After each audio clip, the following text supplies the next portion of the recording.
Driver, start your engine! In the beginning, stock cars outran the police to deliver the hooch to our ancestors. So sweet. Are you ready for a trip down victory lane, where Richard Petty's winnings were insane and Dale Earnhardt put everyone to shame? Canadian Junior Handley is in the Hall of Fame. Live from Haldeman County, it's time for the Driver in Deep podcast. Are you ready?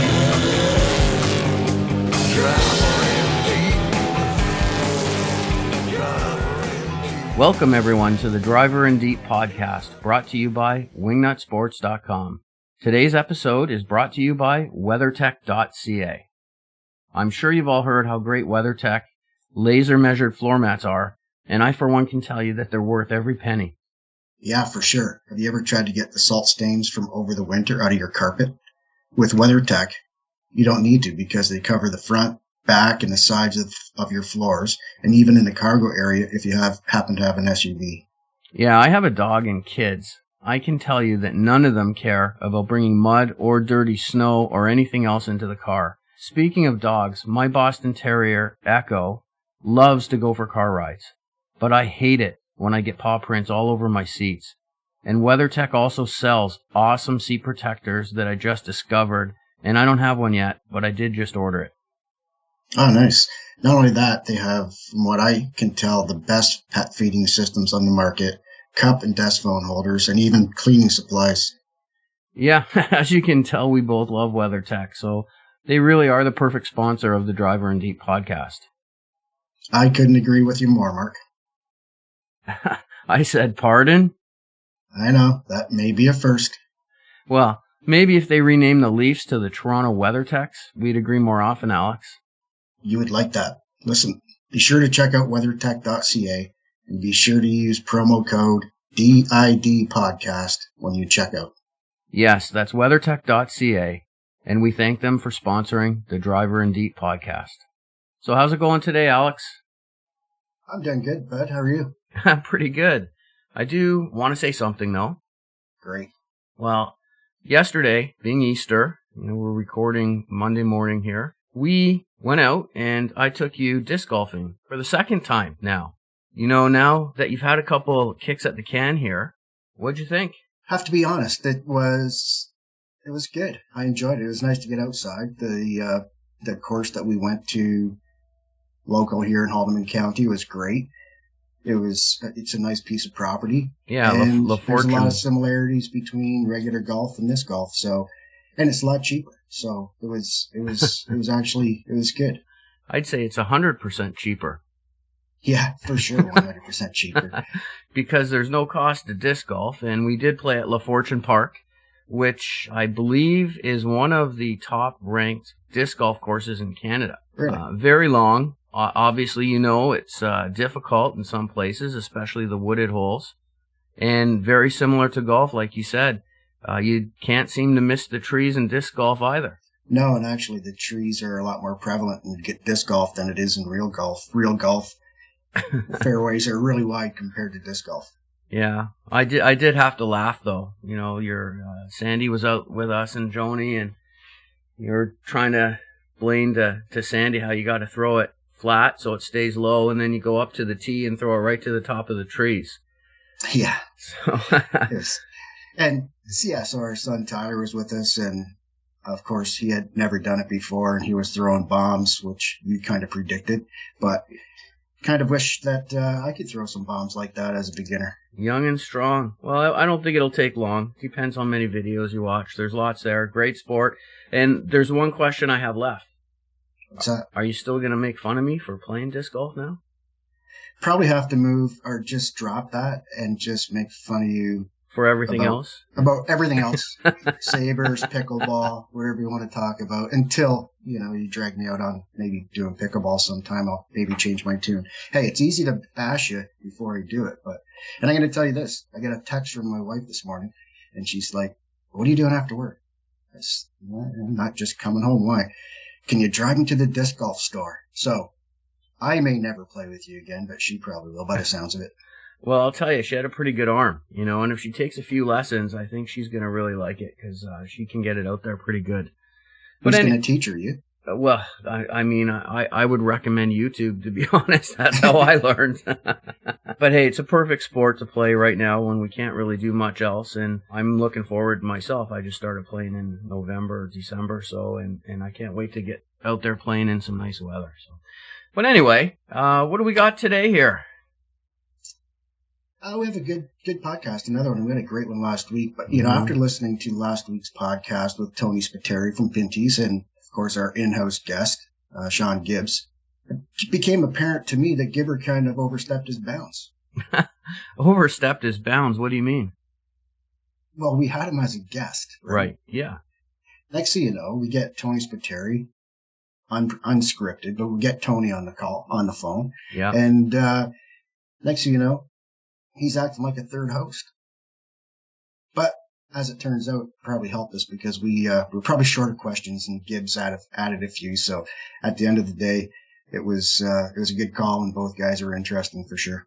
Yeah, all kidding aside, Gibber and Tony were great to have on last week, and I think we have another conversation coming up today that's going to be very interesting with today's guest, Luke Ramsay, who is another marketing person, so I'm pretty excited about that. And Luke is the VP of Sales and Marketing for Auto Parts Centers and is the person that makes the United Late Model Series here in Ontario. Tick. Hey, Mark, we have Luke in the line, so let's get started. How are you doing, Luke? I'm doing well. Thanks, guys. How are you guys doing? Awesome. Yeah, good. Hey, thanks for joining Mark and myself today on Driver in Deep. We appreciate you taking the time. I'm sure you're probably, this being a Monday, the long weekend, kind of threw a wrench into people's plans, but I'm sure, Monday morning at APC, these guys are busy as hell, so we appreciate you taking the time. Hey, I'm happy to be here, and, I wish things were busier, but that's the world we're in today. So. Hey, Luke, it's Mark. I have to tell you, the first time I watched the APC United Late Model Series at Jukasa, it was a grand opening in 2017, and from that point on, I have to tell you, I was hooked on your series. Great car count, good-looking cars, fantastic racing. I'm fairly new to racing myself, and I really enjoyed it. And I know this series is fairly new. I think it was 2015. But what I would like to know is how this all came about, and why did you feel it was important to start a new series? Well, truthfully, it was a group of guys talking. I was with Jamie Cox in his shop one night, and we were running late models. I've always loved this sport. My uncle got me into the sport years ago, and I did a lot of racing with my cousin. And I was running late models with Jamie Cox at the time, and things were, we were struggling with car counts and consistency, and we were sponsoring races with APC and getting, people were starting to call and say, okay, what's the rules of this race, Luke? And we were just the sponsor. We'd have people at the races, and we got talking and said, maybe we should try to control the content and give a consistent look to our events and to our customers, because we had customers that were traveling around to the races we sponsored. It wasn't just the London customers going to the London race. They were going to Sauble Beach, or they wanted to go to Sunset. So I talked with Steve and Ivor, and I felt there was an appetite to bring everyone together at the pro late model level and try to do something that was, it's been done before. Back in the All-Star days, it's been very successful, and I always loved the Cascar Super Series, and that was really the model we've tried to follow. Well, that's a good model to follow, and that. I was going to ask a little bit about your background in racing, and you just covered it there. I know you had family involvement. I know Kenner used to take you to the races, and did you ever race? They put me in an enduro car once, about 17 years old, and I wasn't very good at it. And I came in for a pit stop, and my cousin told me to get out of the car because I was shaking too bad. So that was the end of it. Now they can't get me in the window. So. That's a good choice, I think, from what I've seen, just you driving on the road. But all kidding aside, I can think way back to the Cascar days. You mentioned it, and you guys were involved with Dougie Stewart, Canusa, all over different cars, and it was great that these guys were involved. And, and to model yourself somewhat after that, I think it's always best to try to follow something that was really good and try to add your own touch to it. But And, Mark had mentioned about the great racing, and I feel it stems from strong competition. Great racing never happens if the competition's not there. So, there's never been a repeat champion in your series. I think you've had 6 seasons with 6 different champions now. The field is super stout. And I could see, man, there's a possibility that it could go another 6 without a repeat champion. Yeah, I mean, the success of the series, we people like to give us a lot of credit as officials and people that got it going, but ultimately it's the teams. The competition is so strong, and these guys continue to step up, and more people are coming out and joining. Some guys with an incredible amount of experience. So those are the guys that really deserve the credit. And I agree with you. I mean, I we could see a repeat champion, but I also could see it going on 5 or 6 years and don't be repeated. It's such a difficult series to win in. So it's exciting. I'm sitting here in April and I can't wait to get back to the track to see these guys get going. That's amazing. I mean, that really speaks to the competition that's out there. And, the series title sponsor is Auto Parts Centers, or APC, which is your team's main business. And I'm sure that it keeps you guys very busy, which tells me that there must be a lot of passion for the United Late Model Series, and it must work for APC.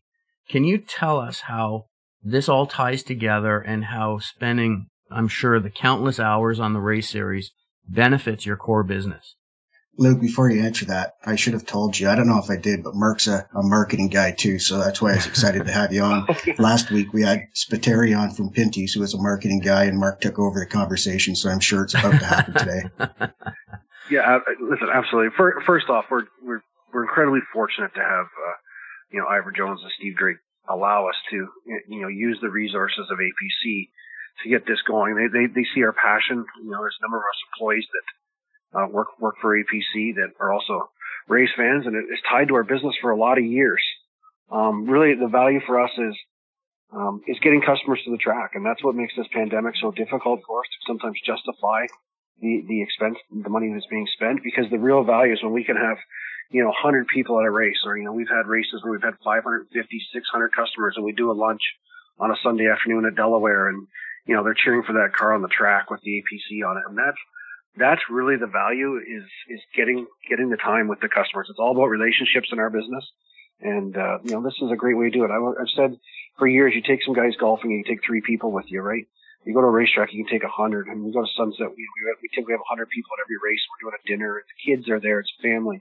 And that's what we are. We're a family business. And, that's really, we love to see the look on the kids' face. We get them, they wave the the green flag, or say, gentlemen, start your engines.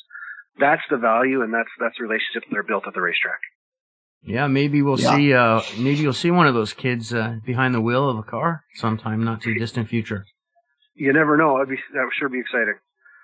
Yeah, you said it, I think, Luke, and I think that's part of the success. A huge part of the success of the United Late Model APC series is the fact that the title sponsor is a big company. Growing rapidly, but it is still a family business approach. And I think when that trickles down into the competition side of things, I think it's a huge benefit.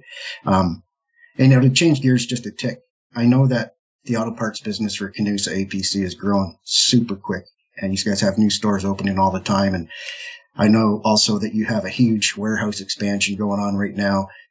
This must be a real exciting time for everybody at Canusa APC. Yeah, we are excited. We're very fortunate again to have such a great team working here. The goal is to grow and be successful. I think we try to keep it relatively simple. And like I said, we believe in relationships. We're proud to be Canadian owned and family owned. We're excited about the future. We're going to continue to grow. We've opened 4 new locations in the last 9 months, and now we've got this warehouse on the go here that's a big endeavor, but a lot has changed too. Our buying habits have had to change. Just the way you bring inventory in the last year has forced us to look at our business and make the necessary changes. What are the next steps for the racing side of the business, and do you see an opportunity for more growth? And if so, what are those opportunities? It's funny. I don't want to go long-winded on you here, Mark, but I'll just. Sometimes I think, this was intended, when we sat around talking about this, we thought we'd have 20 cars. We'd run 5, 6, maybe 7 races a year and just be a fun little thing. And it's just grown and grown and grown. And now we're really, I don't want to see it stop growing. We've got to keep, we've got obviously a lot of challenges that we don't grow too fast and hurt ourselves. But we've added the super stock division along with the partnering tracks, I think is going to be something really special. I think will benefit everybody involved, from the sponsors to the super stock teams, as well as the home tracks. I think we can build that division, much like what's been done with the Pro Late models with a unified rulebook. We are talking. I still want to follow that. I talk to anyone that races. They say the best years of racing were the old Cast Car Super Series days.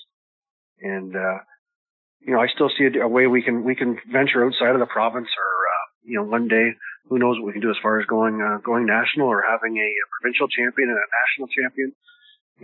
Everything's wide open. We've got the support of Steve and Ivor to say, guys, run with this thing and do what you can. So we're looking at all options. We'd want it to grow, but we want to make sure that, the growth's sustainable and that we don't grow too fast and hurt ourselves on the way. Like Mark said, where's the opportunity for growth? And the key there is the vision, and having that vision and desire and support to want to continue to grow is the key part. Because, when you first started that business out, or the race business, just like any other business, it's really easy for, to see that immediate spike in growth. But the hard part is that after you get to the top of that mountain, that initial spike, it's to continue to grow. And the key, I think, for racing, and you can touch on this, is, one, contain costs to the teams, where you can, of course, and try to put money in the team's pockets. And of course, one way to do that is by increased purses, which is important. But I also believe that the better the series becomes overall, whether it's operationally, officiating, streaming, television, possibly down the road for whoever doesn't have that, or any other way that you can get eyeballs on the series and make it a better experience for the racer, you increase their chances for the chances for the race teams to be able to sell more sponsorship. And I think that also makes fans continue to want to watch. So I know that was long-winded. I'm asking you a question, but I guess maybe I'm answering it a little bit too. But, it is a balancing act for sure. And the further along you get, the more important it becomes to stay strong on all fronts. Yeah, I think that if you look at a race team, I mean, part of our job as a series is to keep the race teams healthy and help them survive, because we all know how expensive it is to race. And if you look at a race team as a business, there's really two things you can control, right? And that's your costs and your revenue. And we do things to try to control the cost, although it becomes more and more difficult with some things that are out there. I mean, yeah, we can control the shocks, and I think we've done a good job. There's some bumps on the road. Yes, we've got the Red Seal engine going, which I think helps control costs. But there's lots of parts on these cars, and guys, they're racers. They're trying to find every advantage they can, and by the time they find the new parts before we can stop them, the costs are very difficult to control, and we've always got the tire issue. So, we're forced to look at the revenue side of things, and we look at a race team, the two sources of revenue are payout and sponsorship. And 2019, we paid out the most money we'd ever paid. It was a huge growth with the tire programs and everything else. Unfortunately, 2020 was very tough on the teams, where we just simply didn't have the money. There's no fans in the stand.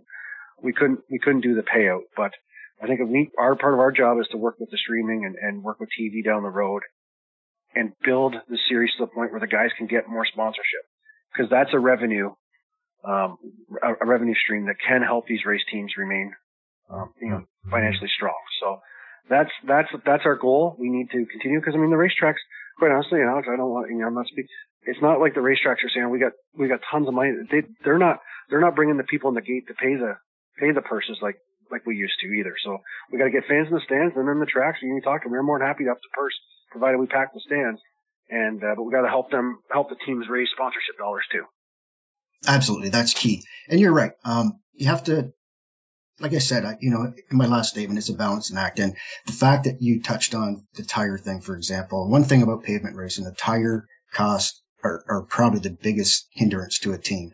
And it's hard to find your way through that, whether it's less practice or whatever. And we could go on in another whole podcast about that. But I think the key for me is the fact that any series, in this particular, the APC series we're speaking about today, is cognizant of that and are willing to try to limit tire usage and make it more economical for teams, because that's going to, you talked about the All-Star series, which was a great series. The problem is when things get going really well, there's so many people sometimes that want to tear it down. So, and that gets back to that balancing act thing. And I think the fact that everybody, and you talked, Luke, about getting better coverage for teams and being able to sell more sponsorship, which benefits them. And if you can do all that and keep costs down, that is in turn putting money in teams' pockets. And I think what it also does is you become more of a partner with your competitors than you are officials against teams, if that makes sense. Absolutely. And we're trying to work on some programs to help teams go after. Not everybody has the resources of marketing people to go after corporate sponsorships, but we want to try to build a toolbox to help these guys do that, and give them the information they need to approach these guys. And we want to fill the stands too, because our key partner here is all the tracks, and we need the tracks to be healthy. These guys, as you know as well, they've been hit hard by this pandemic, and it's very disappointing because 2019 we felt like was our best season ever, and we left the banquet on a high, right? Everyone was pumped up, ready to go racing. We were getting more sponsor involvement than we ever had, and it's gone backwards, and it's gone backwards for the tracks. And I think once we're allowed to go racing, everyone's going to have to work twice as hard to get this industry back to a healthy spot. I agree. I think, and not just with the APC series, not pro late models in general, but I think that our sport, motorsports in general, specifically speaking about our region in Ontario, I think that the industry has been in the best spot it's been in quite some time. And there's a lot of excitement, new cars being built in whatever division, because every division is important. And you're right. We're going to get out of this, and if we all work together hard for a little while here, go back at it hard, I think we'll come back out of this and catch right back up to where we left off. I agree. I'm always optimistic, and I think there's a lot of great things that have happened. I think racing is no different than what it's done to our auto parts. This pandemic has forced us to look at our business and how, more carefully and understand what we can do to become a better business. And, we got meetings with racetrack owners all together, working on things together. Now we've got two provincial-wide divisions with unified rules. I think there's a lot of things that are going on. We're heading in the right direction. It'd just be nice when the handcuffs are off us so we can, start to see the benefits of all the work that's been done for the last 2 years. Speaking specifically about 2021, and you already brought it up, Luke, and by the way, I think it's great that you're trying to put a toolkit together for the drivers and for the teams, because that way, you understand that everybody has to win to continue to grow the sport. But specifically talking about the pandemic, and I really hate to bring this up, how challenging has it been, and how do you specifically plan on getting through 2021? Well, I think that, until July last year, I thought, we just won't go racing. And then I think everyone started to miss it so much that we said, we got to do something. And with the work we worked with, everyone contributed, right? We went to our sponsors. They said, we're in. GeForce TV, the tracks, they opened up, did all that work. And let's face it, there's not a lot, whether they rented their track out or there wasn't a lot in it for those guys, but a lot of work. And, but we kept things going, and the teams raced for half a purse. That's the fact of the matter, that those guys sacrificed a ton too. Take Joe Lawrence, who won 4 of the 5 races, and there was no points fund. There's a lot of money that got left on the table there that would have been there on most years. So I think it's everyone chipped in to get through 2020. I think now we understand, I think we have a better understanding for 2021, what's coming at us. We're committed. I want to be paying full purses. Obviously we need some fans in the stands. As of right now, we wouldn't be able to go racing at all, but I'm optimistic that by, May, June, and, definitely, I think the season, the rules will change as the year goes on, that by September, hopefully we got somewhat of a regular race happening. So, we're working hard, for our teams to try to make sure that, we can, pay them what they need, because I understand that last year was tough on them. Yeah, everybody did their part for sure, and it's not a great formula, but you touched on that. I think you're right. I think it's been a moving target. I can remember thinking back last March at Motorama, and it got shut down a day earlier or whatever. That was mid-March roughly, when the pandemic finally was announced as it was here. And I was thinking at that time, no problem, man. We'll be ready to go May or June here to get past this. Well, here we are over a year later, and everybody's sacrificed something. And I think that's great for everybody to do that. But man, we could go on about that part forever, but we're not going to do that today. I think the fact that everybody in the industry, for whatever division, tracks, sponsors, teams, has all done their part to try to get through this is what makes our sport so great. Mm-hmm. And, I know that, listen, like I said earlier, it's Monday morning and you've got stuff to do, so we don't want to hold you up forever. But I just want to say that the fact late model series late model racing wasn't dead, but definitely the making of the United Late Model Series, sponsored by APC and all the other partners, have definitely given it a huge boost. And I know that the future is bright, and I can't wait to see what else it holds. Yeah, me too. Yeah, well, guys, we're excited, and we just, like I said, we look forward to getting out and track. And it's become everyone's friends. It almost becomes like a second family. You miss everybody all winter. Can't get back out there in May. Yeah. And I hope, I kind of miss whiskey nights. I don't think you've missed too many of them, Alex. It's not a great idea when the race is on Saturday. I show up at your cost on Wednesday. That's what I thought. I don't think I got an invitation to that, Alex, by the way. It was men's only, Mark. Oh, okay. All right. Well, on that note, Luke, I'd like to thank you for joining us for a little bit here and talking a little bit about this year and what the future holds for APC. And thanks for being on Driver and Deep. Well, thanks, guys. And I appreciate everything you're doing for the sport by doing these podcasts. It's very cool. Thank you, Luke. Have a great day. It's our pleasure. Thanks. Take care, guys. Okay. Thanks. Bye now. Well, there we go. You learn something every time we have a guest on, eh, bud? I do. I really do. And, the APC series, as you guys talked about, had so much momentum coming in 2019. And for somebody new to the sport, I saw that and I could feel it and the excitement for the series. And unfortunately for the pandemic, there's been a bit of a pause, but it really does sound like it's given everybody in every business, no matter where you are, opportunities to see how you can build and grow and be better coming out of this pandemic. And I really believe the APC Late Model Series is going to be a big success story in the future. I agree with you 100%. And I can also say, for somebody that works within this industry on a bunch of different fronts, the fact that I'm just excited about the future. There is so many great, the go-karting scene, and, we talked about this before, and bone stocks and mini stocks and super stocks and vintage modifieds. We have so much great racing and so many great teams and drivers and partners in this industry around, speaking just for our area in Ontario. I'm super excited, and I hope everybody hangs in there and drives through this, and we'll get to a better spot here down the road. Absolutely. Well, let's wrap this up. How about you tell our listeners again how they can support us? I know we really appreciate everybody's support, but what's the best way to do that? Right now, going to Facebook and searching for our page, Wingnut Sports. Make sure that you like our page. We usually have some good conversation going on. Most of it's about motorsports. Sometimes it's not. But anyway, yeah, that's where you can go, Facebook for sure. And if you listen to us on Apple Podcasts or Spotify, we'd really appreciate it if you took a second to like the podcast. And that's about it. Great. I agree. That'd be awesome if everybody has the time to do that for sure. This has been the Driver and Deep podcast with your hosts, Mark and Alex, and we appreciate it. Have a great day. Take care, everybody.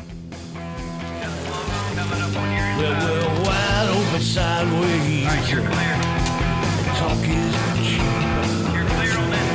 We got the foot to the floor. We're gonna drive her in deep. Gonna be on the inside of you. All right, you're clear. Got a slow boat coming up on your inside. All right, you're clear. You're clear on this. Gonna be on the inside of you. All right, you're clear.